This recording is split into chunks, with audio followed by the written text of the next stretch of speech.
نتیجه گذراندن چاره‌بینی‌های اپراتیوی جستجویی از جانب کارمندان میلیتسیا مرد 34 ساله ساکن شهر خوجند با گمان قصداً رسانیدن ضرر وزین به سلامتی دستگیر کرده شد. نامبرده 6 مارس سال 2021 تخمینا ساعت 18:30 هنگامی در کوچه وحدت شهر خوجند قرار داشتنش با مرد 36 ساله ساکن شهر گلستان جنگ و جنجال نموده با سنگ 3 مرتبه به سر نامبرده زده است.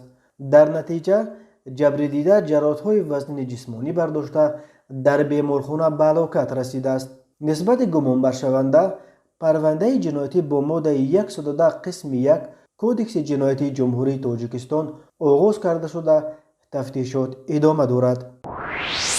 روز 13 مارس سال 2021 تخمینا ساعت 21:30 راننده автомашین تمغه خینا رازقوف باباخان نورالله‌ویچ سال تولدش 1997 ساکن شهر دوشنبه هنگام حرکت از سمت شهر دوشنبه به سمت شهر کولاب در شورای دوشنبه کولاب در حدود جماعت دهات اقصوی نویه دنغره از عهده اداره واسطه نقلیات نبرآمده پیادهگرد حیاتوف عبدالحکیم فیضویچ سال تولدش 1966 ساکن جماعت دهات اقصو را پخش نموده است.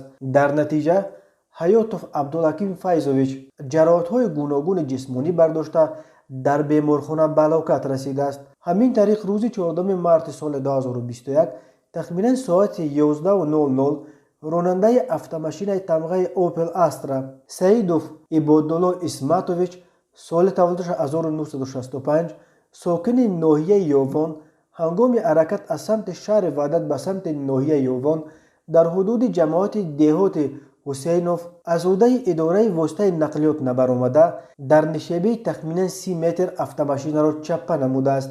در نتیجه خود راننده سعیدوف و مسافران در داخلش بوده صابر و میرم جمالدینونا سال تولدش 1972 ساکن شهر وحدت و میرزای و نگینا میرزا شریفونا سال تولدش 1978 ساکن ناحیه رودکی جراحت‌های گوناگون جسمانی برداشته در بیمارخانه بستری گردیدند. از روی این حادثه تفتیشات ادامه دارد. در نتیجه گذراندن چاره‌بینی‌های اپراتیوی جستجویی از جانب کارمندان میلیتسیا مرد 28 ساله ساکن جماعت شهرک مسکو ناحیه همدانی با گمان صادر نمودن جنایت آدمکشی دستگیر کرده شد. نامبرده 11 مارس سال 2021 تخمینا ساعت 20:20 در نزد بنای استقامتیشان با جوان 22 ساله ساکن جماعت شهرک مذکور مناقشه نموده با کار 2 مرتبه به قسم قفس سینه‌اش میزند.